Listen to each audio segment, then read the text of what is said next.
Hello, everyone. Thank you for joining me today as we explore the exciting future of digital money. By digital money, I'm referring to the new forms of currency, an innovative payment system that could transform how we buy goods and services. In the coming years, some people predict that by 2025, the entire financial landscape could look very different from what we're used to. In this talk, I will walk you through the key developments, major players, and possible implications of this shift towards the world that relies more on digital forms of money than ever before. Let's begin by focusing on something called central bank digital currency, often shortened for CBDCs. A CBDC is a digital version of a country's official currency, like the US dollar or euro, created and controlled by the country's central bank.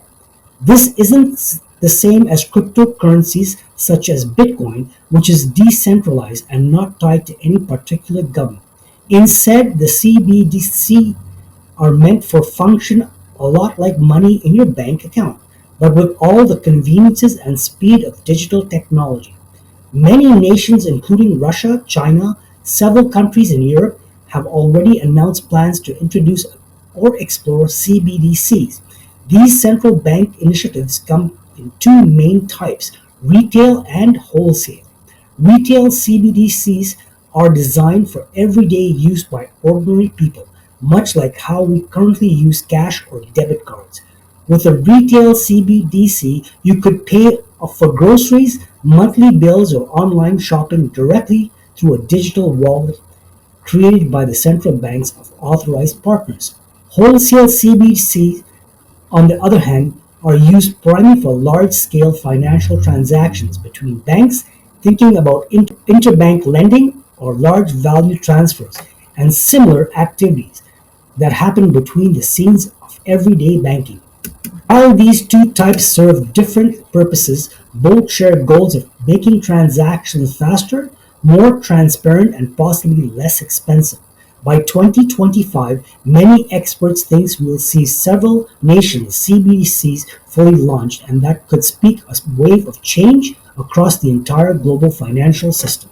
Another crucial piece of the puzzle: ISO 222, a new global financial messaging standard.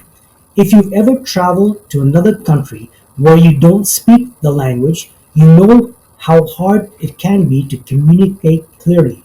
That's essential. What's happening in the global finance today? Banks use multiple message formats, which can cause confusion, delays, and errors when transforming money internationally. ISO 222 is designed to solve that issue by introducing a single universal language for financial data. By adopting the standard that all banks understand, transactions can be processed more quickly, accurately, and clearly. This is especially important as the world moves toward digital currencies. Once every major financial institution speaks the same language, sending money across borders might become as easy as sending a text message. The shift to IS 222 has already started, and the target year for widespread adoption is 2025. This means that within a few years, you could transfer money internationally without worrying about excessive fees, long delays, or miscommunications. Big names in financial technology are heavily involved in making this shift happen. Ripple, for instance, is known for its technology that speeds up cross-border payments using digital assets and advanced blockchain systems. Ripple has publicly stated that they are working with up to 30 central banks to help design or improve their digital currency framework. Even if half of those banks officially adopt Ripple's technology, that could inspire others worldwide to do the same. There's also Stellar, another blockchain platform with a focus on quick, low-cost money transfers. Stellar has worked on various organizations to create digital versions of local currencies in developing countries, aiming to bring financial service to people who don't have traditional banking accounts. Meanwhile, major companies like MasterCard are not only exploring how CBDCs might work on their networks, but also confirming that almost every central bank they consult is looking into some form of digital currency. All of this brings us to a term you might hear often in a discussion about digital money: interpolarability. Interpolar means making sure that different digital payment systems can talk to each other seamlessly. You should still be able to send or receive money to a friend who uses a different platform.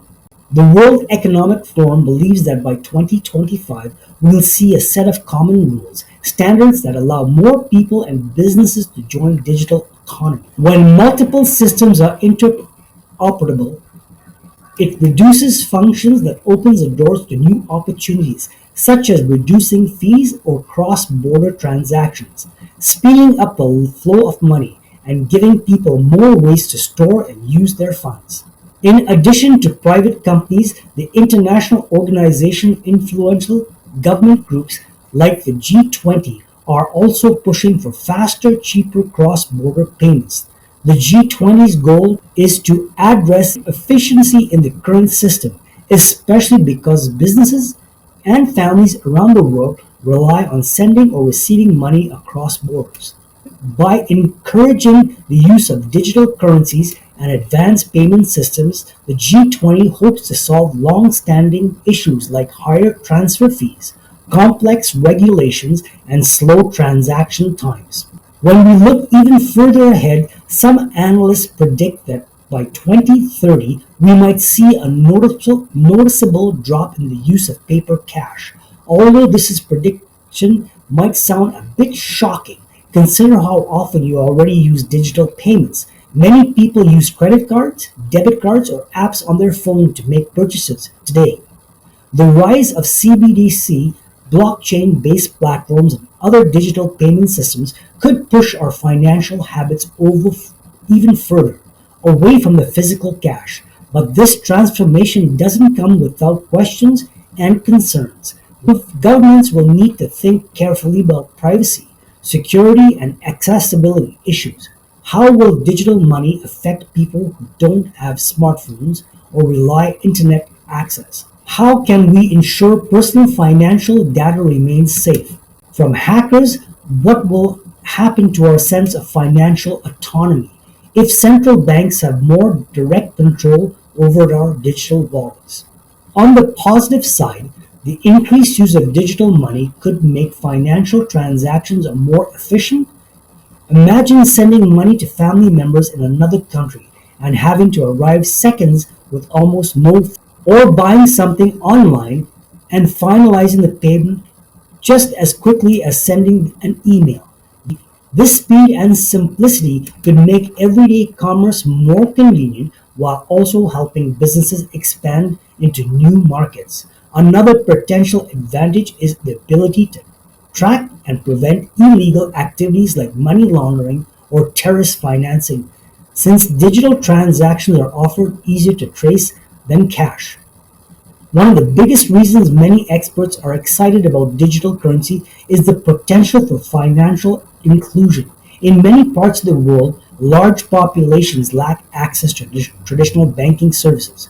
With the expansion of mobile technology and internet, even people who live in remote areas could potentially have a digital wallet on their phone, letting them receive payments, save money, or start a small business with much lower costs than regular bank accounts would require. If CBDC or other digital payment platforms can be made user-friendly and secure, they could open new doors for people who have been left out of the banking system. It's also worth noting that as technology evolves, we'll probably see competition among different types of digital currency. Cryptocurrency stablecoins, which are digital currencies pegged to stable assets like US dollar, CBDC might also serve different purposes and cater to different needs. While some people prefer decentralized nature of cryptocurrencies, others might appreciate the stability, the government backing of CBDC, and over time the market will determine what types of digital money gain the most widespread acceptance. We should keep a forward-thinking view about the role of digital money will play in shaping our global economy. In an increasingly connected world, the ability to move funds quickly and transparently across borders could boost international trade, spur innovation, and perhaps even reduce economic inequity, especially if policies are crafted with fairness and inclusivity in mind. But policymakers, banks, and tech companies must work together to create trust in these new systems. This includes establishing some protections, cybersecurity measures, and well thought out regulations that allow innovation to flourish without compromising financial stability. By 2025, we might look back on today's as the early stage of the great shift on how value is stored and exchanged worldwide, from central banks developing their own digital currencies to the big tech companies refining blockchain solutions, to global organizations championing faster, cheaper cross border payments. All signs point to a future where using digital currency is as natural as widespread as sending a text message. Billions of dollars have already been poured into research and development, and with many pilot programs in place, it's only a matter of time before digital money becomes a mainstream option. In conclusion, next few years are likely to bring some of the biggest changes we've ever seen in finance. Changes that might reshape how we all handle money.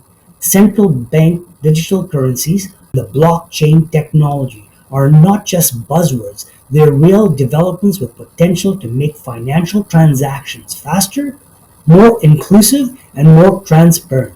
Whether you're an investor, a business owner, or a student, just someone curious about the future, it's important to pay attention to these trends. They could affect everything from how you pay your rent to buy groceries or global business expand and innovate. Thank you so much for taking the time to listen to this overview for the future of this digital currency. I hope this talk has made you think about where we're headed in terms of money and financing.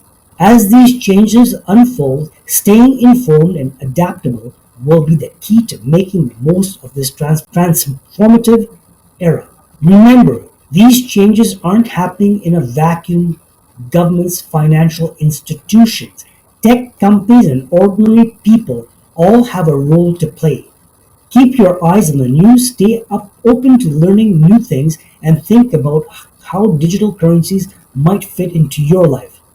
Whether as a consumer, a professional, or just a curious observer, leave a comment so we can keep the conversation going. And thanks for watching.